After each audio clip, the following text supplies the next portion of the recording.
اللہ کے نام سے جو رحمان اور رحیم ہے۔ یونس نام، اس سورہ کا نام حسب دستور محض علامت کے طور پر آیت 98 سے لیا گیا ہے، جس میں اشارتاً حضرت یونس کا ذکر آیا ہے۔ سورہ کا موضوع بحث حضرت یونس کا قصہ نہیں ہے۔ مقام نزول، روایات سے معلوم ہوتا ہے اور نفس مضمون سے اس کی تائید ہوتی ہے کہ یہ پوری سورہ مکے میں نازل ہوئی ہے۔ بعض لوگوں کا گمان ہے کہ اس کی بعض آیتیں مدنی دور کی ہیں، لیکن یہ محض ایک سطحی قیاس ہے۔ سلسلہ کلام پر غور کرنے سے صاف محسوس ہو جاتا ہے کہ یہ مختلف تقریروں یا مختلف مواقع پر اتری ہوئی آیتوں کا مجموعہ نہیں ہے، بلکہ شروع سے آخر تک ایک ہی مربوط تقریر ہے جو بیک وقت نازل ہوئی ہوگی، اور مضمون کلام اس بات پر صریح دلالت کر رہا ہے کہ یہ مکی دور کا کلام ہے۔ زمانہ نزول، زمانہ نزول کے متعلق کوئی روایت ہمیں نہیں ملی، لیکن مضمون سے ایسا ہی ظاہر ہوتا ہے کہ یہ سورت زمانہ قیام مکہ کے آخری دور میں نازل ہوئی ہوگی، کیونکہ اس کے انداز کلام سے صریح طور پر محسوس ہوتا ہے کہ مخالفین دعوت کی طرف سے مزاحمت پوری شدت اختیار کر چکی ہے۔ وہ نبی اور پیروان نبی کو اپنے درمیان برداشت کرنے کے لیے تیار نہیں ہیں۔ ان سے اب یہ امید باقی نہیں رہی ہے کہ تفہیم و تلقین سے راہ راست پر آ جائیں گے، اور اب انہیں اس انجام سے خبردار کرنے کا موقع آ گیا ہے جو نبی کو آخری اور قطعی طور پر رد کر دینے کی صورت میں انہیں لازماً دیکھنا ہوگا۔ مضمون کی یہی خصوصیات ہمیں بتاتی ہیں کہ کون سی صورتیں مکہ کے آخری دور سے تعلق رکھتی ہیں، لیکن اس سورہ میں ہجرت کی طرف بھی کوئی اشارہ نہیں پایا جاتا، اس لیے اس کا زمانہ ان صورتوں سے پہلے کا سمجھنا چاہیے جن میں کوئی نہ کوئی خفی یا جلی اشارہ ہم کو ہجرت کے متعلق ملتا ہے۔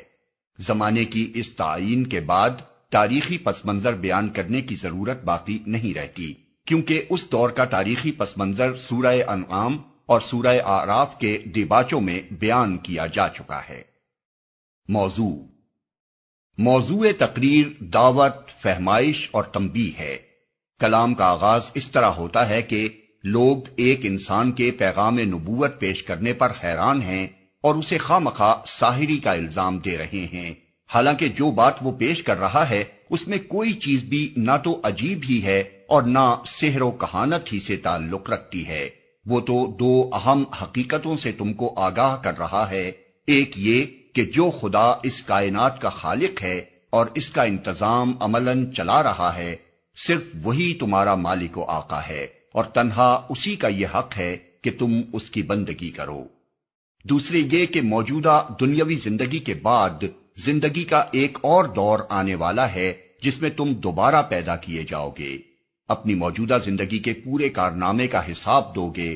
اور اس بنیادی سوال پر جزا یا سزا پاؤ گے کہ تم نے اسی خدا کو اپنا آقا مان کر اس کے منشا کے مطابق نیک رویہ اختیار کیا یا اس کے خلاف عمل کرتے رہے۔ یہ دونوں حقیقتیں جو وہ تمہارے سامنے پیش کر رہا ہے بجائے خود امر واقعی ہیں، خواہ تم مانو یا نہ مانو۔ وہ تمہیں دعوت دیتا ہے کہ تم انہیں مان لو اور اپنی زندگی کو ان کے مطابق بنا لو۔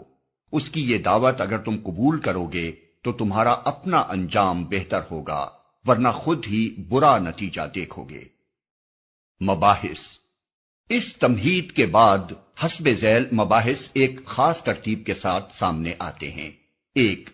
وہ دلائل جو توحید ربوبیت اور حیات اخروی کے باب میں ایسے لوگوں کو عقل و ضمیر کا اطمینان بخش سکتے ہیں جو جاہلانہ تعصب میں مبتلا نہ ہوں، اور جنہیں بحث کی ہار جیت کے بجائے اصل فکر اس بات کی ہو کہ خود غلط بینی اور اس کے برے نتائج سے بچیں۔ دو، ان غلط فہمیوں کا ازالہ اور ان غفلتوں پر تنبیہ جو لوگوں کو توحید اور آخرت کا عقیدہ تسلیم کرنے میں مانع ہو رہی تھی اور ہمیشہ ہوا کرتی ہیں۔ تین، ان شبہات اور اعتراضات کا جواب جو محمد صلی اللہ علیہ وسلم کی رسالت اور آپ کے لائے ہوئے پیغام کے بارے میں پیش کیے جاتے تھے۔ چار، دوسری زندگی میں جو کچھ پیش آنے والا ہے اس کی پیشگی خبر، تاکہ انسان اس سے ہوشیار ہو کر اپنے آج کے طرز عمل کو درست کر لے اور بعد میں پچھتانے کی نوبت نہ آئے۔ پانچ، اس امر پر تنبیہ کہ دنیا کی موجودہ زندگی دراصل امتحان کی زندگی ہے، اور اس امتحان کے لیے تمہارے پاس بس اتنی ہی مہلت ہے جب تک تم اس دنیا میں سانس لے رہے ہو۔ اس وقت کو اگر تم نے ضائع کر دیا اور نبی کی ہدایت قبول کر کے امتحان کی کامیابی کا سامان نہ کیا تو پھر کوئی دوسرا موقع تمہیں ملنا نہیں ہے۔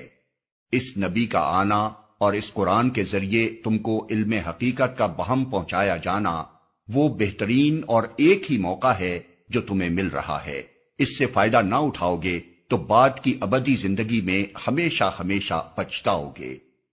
6. ان کھلی کھلی جہالتوں اور ضلالتوں پر اشارہ جو لوگوں کی زندگی میں صرف اس وجہ سے پائی جا رہی تھی کہ وہ خدائی ہدایت کے بغیر جی رہے تھے۔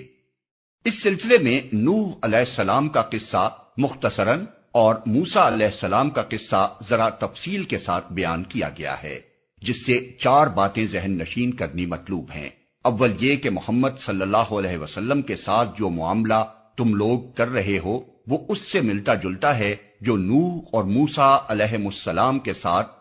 تمہارے پیش رو کر چکے ہیں، اور یقین رکھو کہ اس طرز عمل کا جو انجام وہ دیکھ چکے ہیں وہی تمہیں بھی دیکھنا پڑے گا۔ دوم یہ کہ محمد صلی اللہ علیہ وسلم اور ان کے ساتھیوں کو آج جس بے بسی و کمزوری کے حال میں تم دیکھ رہے ہو اس سے کہیں یہ نہ سمجھ لینا کہ صورتحال ہمیشہ یہی رہے گی۔ تمہیں خبر نہیں ہے کہ ان لوگوں کی پشت پر وہی خدا ہے جو موسیٰ و ہارون کی پشت پر تھا، اور وہ ایسے طریقے سے حالات کی بساط الٹ دیتا ہے جس تک کسی کی نگاہ نہیں پہنچ سکتی۔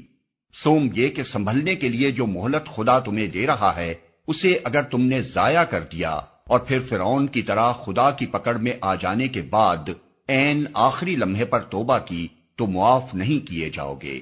چہارم یہ کہ جو لوگ محمد صلی اللہ علیہ وسلم پر ایمان لائے تھے وہ مخالف ماحول کی انتہائی شدت اور اس کے مقابلے میں اپنی بے چارگی دیکھ کر مایوس نہ ہوں، اور انہیں معلوم ہو کہ ان حالات میں ان کو کس طرح کام کرنا چاہیے۔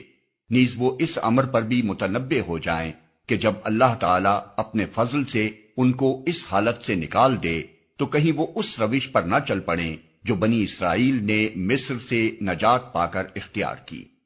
آخر میں اعلان کیا گیا ہے کہ یہ عقیدہ اور یہ مسلک ہے جس پر چلنے کی اللہ نے اپنے پیغمبر کو ہدایت کی ہے، اس میں قطعاً کوئی ترمیم نہیں کی جا سکتی۔ جو اسے قبول کرے گا وہ اپنا بھلا کرے گا، اور جو اس کو چھوڑ کر غلط راہوں میں بھٹکے گا وہ